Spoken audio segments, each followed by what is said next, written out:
Hey everybody, welcome to Round the Twist, episode 272. It is November 9th, 2016. It's the day after the election, and that's all I'm going to say about that. We're not even going to focus on that because it's a knitting show, right? Right. So, let's see. So we'll get into, I'm going to flip things around a little bit. Let's do various and sundry first because there's a few housekeeping details. Number one, new camera. So the flip, this thing is a rollicking piece of poo. It's gotten to the point that it won't hold a battery charge, and I realized I could just replace the battery, but when it tells me time left 35 minutes, the memory in this should have 2 hours, and I can't figure out what is on here because I delete the shows off of them every week. So we're fighting nap time upstairs. If you hear some pounding around, that's hubby doing his intimidation tactic with the kids, or with one child in particular. Excuse me. So new camera. Got this just after last week's show was put out, so it's my first chance. Ended up getting this lovely piece of work. And yes, it was spendy. No, I'm not going to tell you how much, but it's going to get some use. The flip has lasted a good 7 years, so I think I got my money out of it. This, the Vixia HFR70. Liking it so far. It's currently plugged in, but it is a small, obviously handheld digital camcorder. Again, without putting an SD card in it or anything, its own memory holds 2 hours worth of recording. As long as I delete the shows off from week to week, we're fine. I like it because it has a little screen. I'm not staring at a red light anymore. I love it. The little screen that when you hold the camcorder, you can watch the screen over to the side. I can actually turn that around. So as you're seeing me, I'm not just talking to the lens here. Hi, how are you? I'm also over here to the side because I can flip that screen around so I can actually see what I'm doing. I can see if stuff's in focus. I can see if stuff's in the frame. That makes me so happy. Because I was always guessing, am I high enough? Am I low enough? I can raise up a little bit. Oh, there we go. I can see a little bit more. And I'm not sitting down with my knees up around my ears. That's how I've been feeling for the last 2 years. So, new camera. Huzzah. Thank you to hubby for letting me purchase that. And second thing for various and sundry, I have been sick. Over the weekend while I was at work on Sunday, I got up that morning and you kind of feel, had a little postnasal drip overnight. You just feel kind of, okay, it'll get better the longer I'm awake. Yeah, no, didn't get better. Got worse, was getting hard to swallow. I didn't feel like I had a temperature, but when I took it at work, I did. I brought another nurse's pen light, and I feel like I'm sinking again. There we go. And looked at my tonsils, and they were more white than they were pink. Yes, I'm 35, I still have my tonsils. And that's fine. So ended up, another nurse came in for me. I left work early, went to urgent care. Turned out, well, at least the rapid strep test, when you go into the doctor's office and they shove the Q-tips down your throat and you kind of gag, that only tests for one form of strep. So that came back negative, to which myself and the PA both went, really? So the PA was kind enough to send the swabs out to be cultured, which I haven't heard anything today.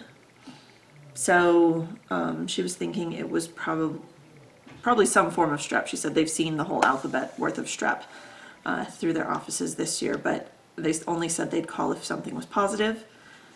She said if it's not strep, it might be mono. Mononucleosis is it's also affectionately known as the kissing disease, which, yeah, only been kissing my hubby and my kids, and they haven't been around anybody that's had mono, so,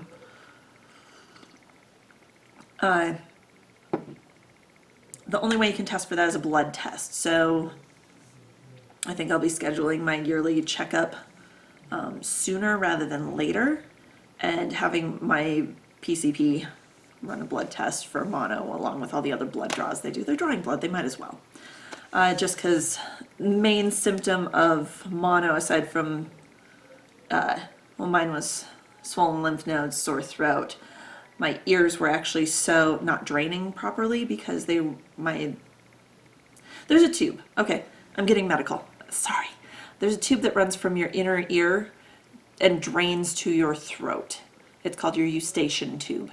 And my tonsils were actually large enough they were blocking that tube, which was why my ears were starting to hurt. So I'm still having some pain in this left ear, but it's starting to clear up. The right ear doesn't hurt anymore. The PA was nice enough to start me on a round of antibiotics, even though nothing came back positive for strep. So I get to swallow a whole lot of pills for like the next week. I've already done 3 days and I hate pills.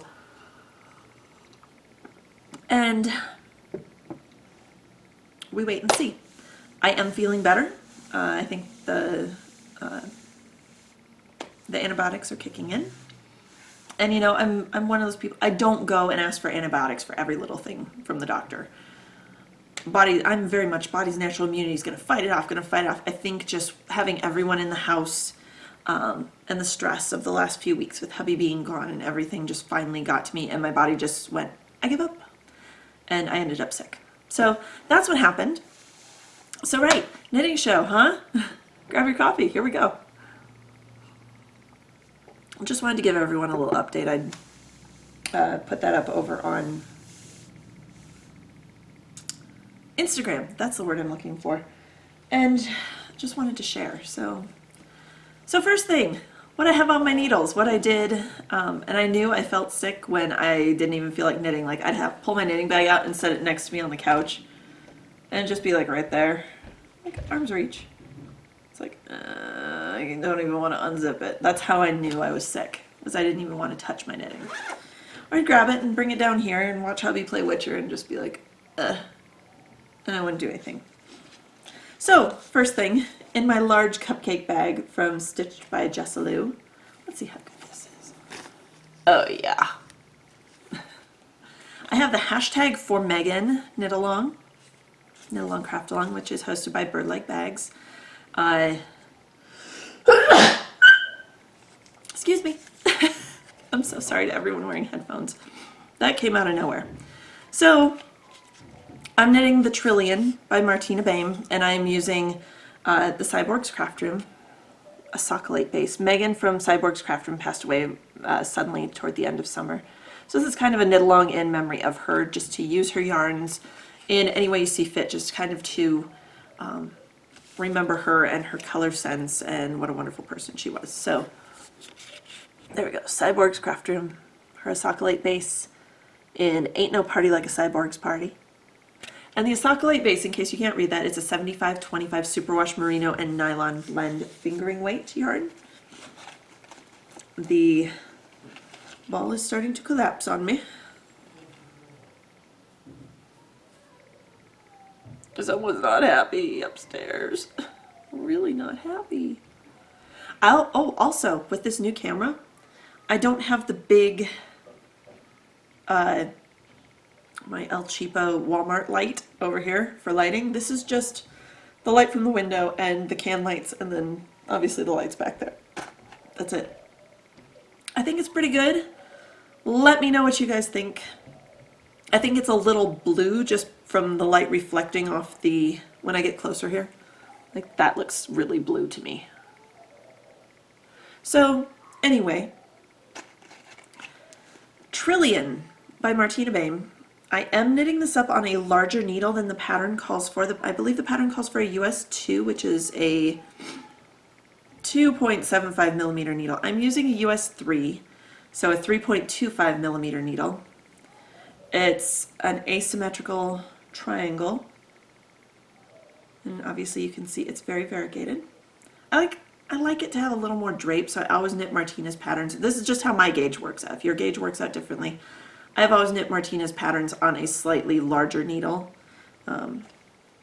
using my signature fixed circulars that they no longer make. And there's Oh yeah, no, I love this that I can see what you guys are seeing again. This makes me so happy. Ah. So it's got this lovely little net edge. Is that focused? Yeah, that's focused. Okay. Sorry, one of my contacts slipped right as I was looking, and that was the eye I was looking out of. So it's coming along. I didn't do a whole lot. I did maybe like 6, 8 rows. There's my little progress marker dangling there. So I got maybe half an inch. Then the rows are getting longer. Hubby's on an exciting part in his game. It's harder to concentrate. You know, that's a very not happy poop schmear. If you can hear him crying, he is not happy. He has to take a nap. The poor baby. We wore his butt out. We took him out to the park and we were running around and kicking the soccer ball around and going to see the statues and the puppy stickers, and he's not, I think we got him overtired, honestly. So that's the first thing for this week. So a teeny bit more done. It's coming along slowly. I've barely touched this ball, honestly. Barely touched it. So slowly but surely that is coming along. Oh, goodness. He'll probably sleep till after dinner time. Okay, second thing on the needles. Nope, not that one. This one. Sorry, I forgot to look to see what was next on the show notes. More coffee. The Disappointing Stripes cardigan, which is actually Playful Stripes cardigan by Alana Dacco. So let me get untangled. What did I do? Okay, I see. Said the blind man to the deaf dog. Very sad poop schmear. Oh my goodness. I didn't even finish. Oh, that's not good. I didn't go all the way across when I did my sleeves because I finished over here on this sleeve. And I finished over here. They should be on the same side of the sleeve. That's not good. Why did I do that? Okay, so more disappointment in this sweater. So Playful Stripes cardigan by Alana Dacco. So the pattern is beautifully written. That's not what I'm disappointed in. I'm disappointed in the yarn, which the yarn is wonderful. I'm disappointed that the color wasn't set. The yarn is Lisa Souza Blueface Leicester worsted yarn. I'm disappointed in myself that I picked the wrong gauge of yarn for this, although it's flying off the needles. The gray is Gray Blade, which looks very blue. It's really not. It's actually a very neutral gray, and darker than it's looking in here. So maybe we're a bit washed out with the light. And then the color at the bottom, again, looks a lot more blue. It's not nearly that bright. We'll have to play with the lighting, play with the settings on the camera. It's my first time out with this one. So the bands of color and what will be the yoke of the sweater are a colorway from Lisa Souza as well, called Joseph's Coat. I managed to finish all of the increases for the sleeves, both sleeves. That's why I'm doing them 2 at a time. And they are just shy of 10 inches long. So it's like 9 7/8 and a bit long, like literally one more row, and these will be long 10 inches. I'm taking them out to 13. So the size I'm doing for the circumference, I've talked about this before because of me picking the wrong size of yarn. The circumference of the sweater, I'm actually using the 9-month-old size off of the pattern. Thank you, Gauge Swatch. And the length, I'm using all the 6-year sizes, or the 6T, 6-year-old sizes. But the length of the sleeves, my child has orangutan arms like her mommy. The 6-year-old length of sleeves from underarm out to wrist says 11 inches. When I measured Tara a couple months ago, they were at 11.5. So I'm going to knit the sleeves 13 inches long and hope and pray she does not grow an enormous amount, which I know is spitting in the wind because that's so not going to happen. That's so not going to happen. In the time from when I bought her size 5T jeans until now, they went from having to be cuffed up like 2 inches to hanging straight with no break in them. Yeah, 2 months, 2 inches. Oh, genetics, I love you. So I'm currently using a US 7 4.5 millimeter needle on those, and like I said, it's flying. It's a toddler sweater, of course it's gonna fly. When the sleeves are done, then I need to join them to the body, and that's when the fun starts with the yoke going up. And that will be fun and interesting, and yeah, so I have one more thing on my needles, and that I've worked on this week.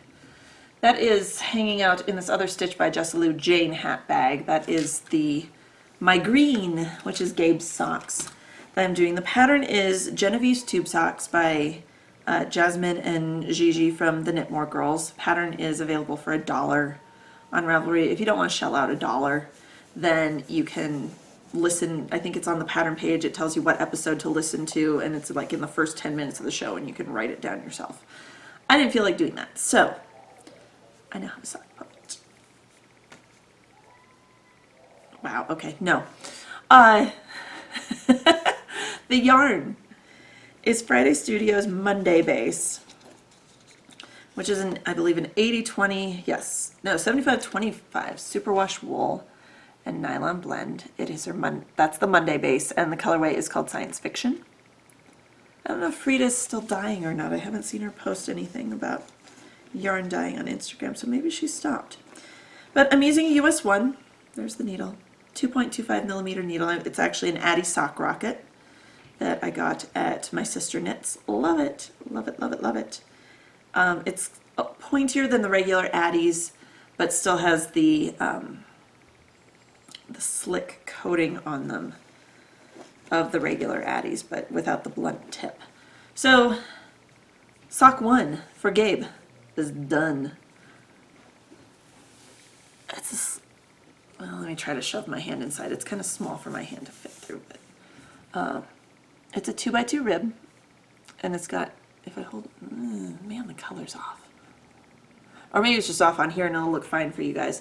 It's like this bright turquoise, gray, lime green, and black. And he picked it out and called it my green. So, green socks for you, my boy.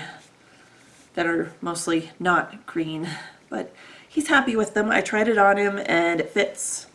I think the next socks that I do for them, Gabe at least has wider feet, so I'm gonna go up.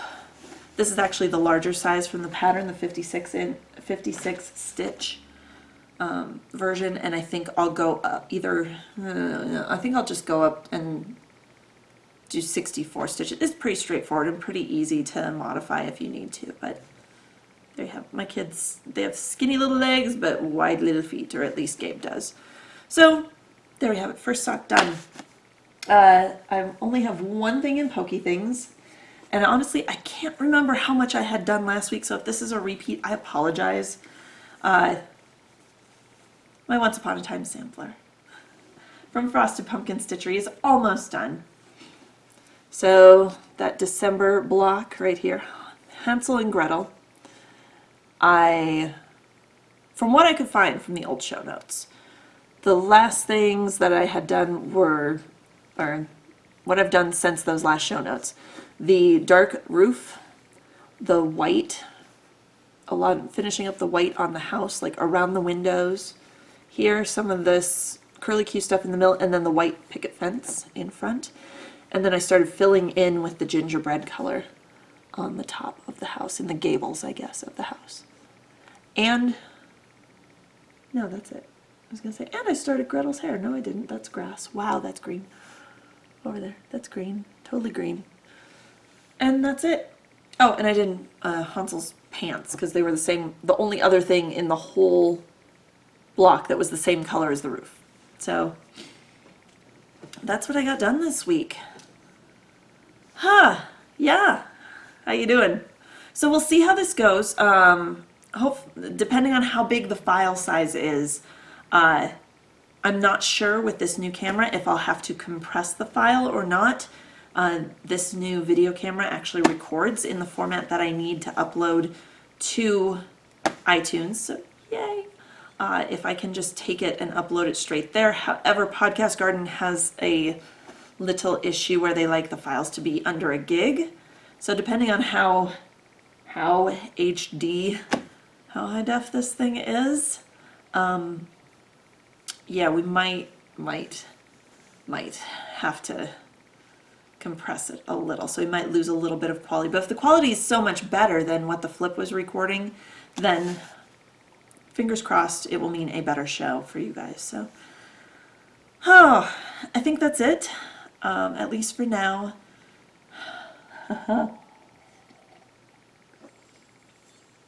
Everyone, until next week, happy knitting. Oh, and now I have to find where the off button is. Hi, there you go.